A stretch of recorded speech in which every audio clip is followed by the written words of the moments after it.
when the Lord called me to preach His word, ప్రభు తన వాక్యాన్ని బోధించడానికి నన్ను పిలిచినప్పుడు, and especially in the last 35 years to teach God's word and build the church, ప్రత్యేకంగా గతించిన 35 సంవత్సరాలుగా దేవుని యొక్క వాక్యాన్ని బోధించి సంఘాన్ని కట్టాలి అనే అంశం, after He baptized me in the Holy Spirit and fire, పరిశుద్ధాత్మలోనూ దేవుని అగ్నితోనూ బాప్తిసం ఇచ్చినప్పుడు God gave me a commission.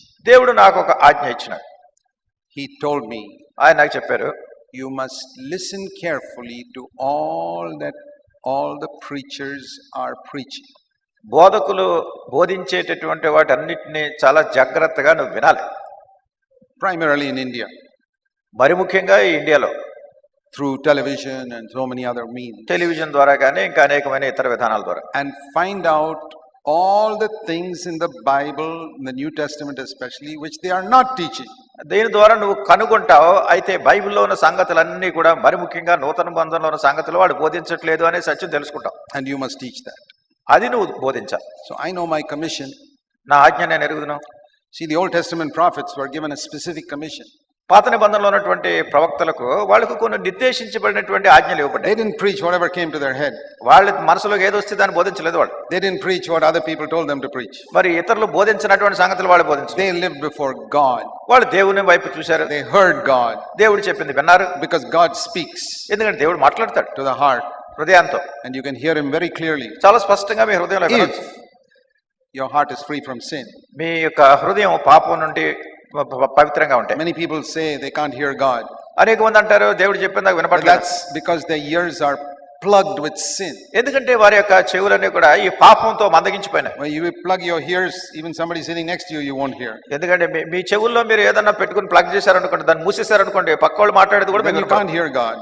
మీరు అట్లా దేవుని చెప్పేది కూడా But if your heart is free from sin, అయితే హృదయం పాపం నుంచి విడుదల. what did Jesus say? యేసు ప్రభువు అన్నారు Matthew 5:8. మత్తయి సువార్త 5:8.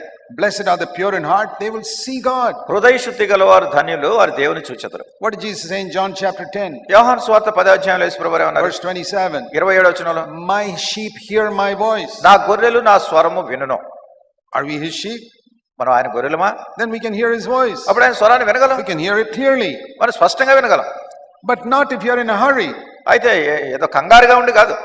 You know, some people, their prayer is like this. కొంతమంది ప్రార్థన ఎట్లా ఉంటుంది? Prayer is like a phone call.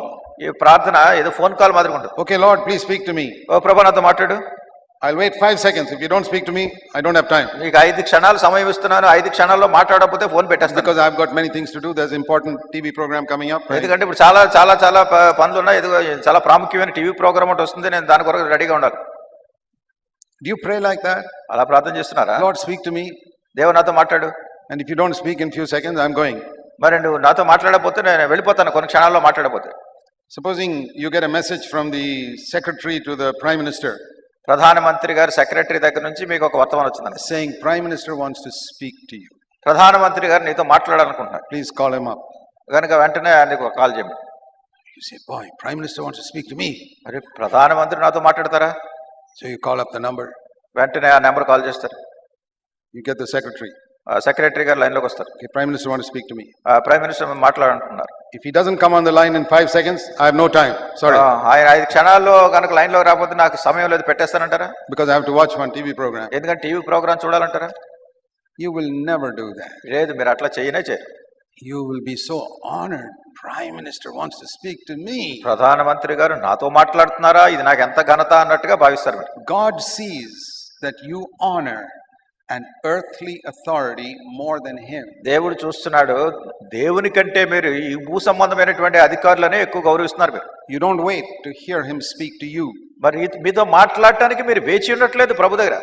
God will not speak to you. దేవుడు మీతో మాట్లాడు. In 100 years he will not speak to you. 100 సంవత్సరాలైనా దేవుడు మీతో మాట్లాడు. Because you treat human beings as more important than God. ఎందుకంటే మానవులను దేవుని కంటే ప్రాముఖ్యమైన వాళ్ళుగా ఎంచుతున్నారు మీరు. God speaks to those who will wait upon him and give him time. ఎవరైతే దేవుని దగ్గర వేచి ఉంటున్నారో, ఆయనకు సమయం ఇస్తున్నారో అటువంటి వారితోనే దేవుడు are not in a hurry. కనుక ఏదో తొందర కంగారులో ఉన్న వాళ్ళతో కాదు. And that is the reason you don't hear.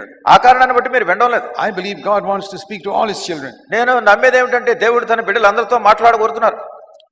So I know God spoke to me. కనుక దేవుడు నాతో మాట్లాడాడు, నాకు తెలుసు. And it was very clear. ఇది చాలా స్పష్టంగా. I had to speak those things which others are not speaking. ఇతరులు ఎవరు ఏదైతే మాట్లాడలేదో ఆ సంగతులు నేను చూడాలి. And that is why, if you listen to my messages, you'll hear a lot of things other people never talk about. అందుకొరకే మీరు నేను చెప్పేటటువంటి వర్తమానాలు చాలా జాగ్రత్తగా వింటే ఇతరులు మాట్లాడినటువంటి అనేకమైన అంశాలు మీరు వీటిలో వింటారు. And what about all the other things? మరి ఇతర సంగతులు ఏంటి? Hundreds of people are speaking about it. I don't have to repeat that. I believe in it. వందలాది ప్రజలు వాటి గురించి మాట్లాడుతున్నారు, అవన్నీ నేను మళ్ళా వాళ్ళకి చెప్పక్కర్లేదు. There are very few people speaking about the whole counsel of God. మరి కొద్దిమంది ప్రజలే దేవుని యొక్క సంపూర్ణ సంకల్పాన్ని గురించి మాట్లాడుతున్నారు. Particularly a verse like this. ప్రత్యేకంగా ఇట్లాంటి వాక్యం, We must walk as Jesus walked. యేసుక్రీస్తు ప్రభువారు నడిచినట్టుగా మనం నడవాలి. And not just quickly go through the next verse. You must stop there and say, Lord, how can I do it? మరి వెంటనే తర్వాత వచ్చిన మనం వెళ్ళిపోవటం కాదు, అక్కడ ఆగి ప్రభా ఇది నేను ఎట్లా చేయగలను అని ప్రభుని అడగాలి. Let's look at this like a school education. ఇది ఒక స్కూల్లో చదువుకున్నటువంటి చదువు మాదిరిగా చూద్దాం. The school is learning to live as Jesus lived. ఇక్కడ ఈ స్కూల్లో ఏమిటంటే యేసు ప్రభువారు జీవించినట్టుగా జీవించడం అనేది నేర్చుకోవాలి అని. You want to join that school? ఆ స్కూల్లో చేరతారా మీరు?